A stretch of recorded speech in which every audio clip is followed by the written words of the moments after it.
থাইরয়েডের সঙ্গে হতাশা ও বিষণ্ণতার কী সম্পর্ক চলুন জেনে নেয়া যাক। হতাশা, মানসিক অবসাদ, বিষণ্ণতা, অতিরিক্ত রাগ বা খিটখিটে মেজাজ, এসব অনুভূতি আমাদের জীবনেরই অংশ। তবে অনেক সময় এসব মানসিক পরিবর্তনের পেছনে শারীরিক কারণও থাকতে পারে। এর মধ্যে অন্যতম হল থাইরয়েডের সমস্যা। থাইরয়েডের ধরন। থাইরয়েড গ্রন্থির কাজের অস্বাভাবিকতা সাধারণত দুই রকমের হতে পারে। ১. হাইপোথাইরয়েডিজম। এই অবস্থায় থাইরয়েড হরমোন, থাইরক্সিন, এর মাত্রা কমে যায়, কিন্তু টিএসএইচ হরমোনের পরিমাণ বেড়ে যায়। ২. হাইপারথাইরয়েডিজম।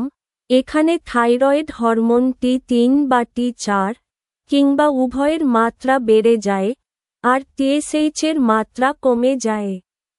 রোগ নির্ণয়ের জন্য রোগীর ইতিহাস, শারীরিক লক্ষণ, গলার থাইরয়েড ও লিম্ফ নোড পরীক্ষা।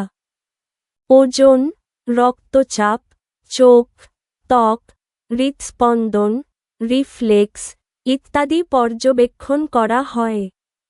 প্রয়োজনে থাইরয়েডের অটোইমিউন অ্যান্টিবডি পরীক্ষা, আল্ট্রাসনোগ্রাম, সুই দিয়ে এফএনএসি, রেডিওনিউক্লিয়ার ইমেজিং সহ বিভিন্ন হরমোন পরীক্ষাও করা হয়। মানসিক প্রভাব।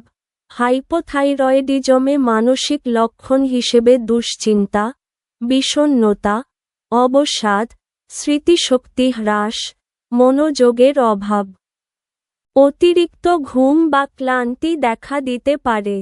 ওজন বেড়ে যাওয়া, কণ্ঠস্বরের পরিবর্তন, কোষ্ঠকাঠিন্য, মাংসপেশির ব্যথা, চুল পড়া, ত্বক শুষ্ক হওয়া এবং অনিয়মিত মাসিকের মতো সমস্যাও থাকতে পারে। অন্যদিকে, হাইপারথাইরয়েডিজমে দেখা যায় অস্থিরতা, ঘুম না হওয়া, সারাক্ষণ উত্তেজিত থাকা, এমনকি মানসিক ভারসাম্যহীনতা বা ম্যানিয়ার মতো লক্ষণ। বুক ধড়ফড়, ডায়রিয়া, ওজন হ্রাস, চোখ স্বাভাবিকের চেয়ে বড় হয়ে যাওয়া ও মাসিকের সমস্যা হতে পারে।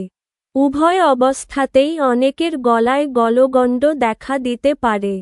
চিকিৎসা ও সতর্ক।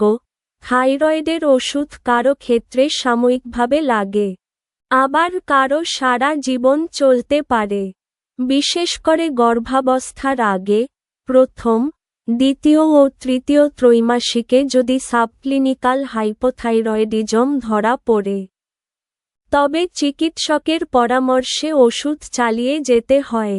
এছাড়া গর্ভকালীন বা প্রসব পরবর্তী সময়ে অনেক নারীর মানসিক পরিবর্তন, যেমন বিষণ্ণতা বা সাইকোসিস দেখা দেয়।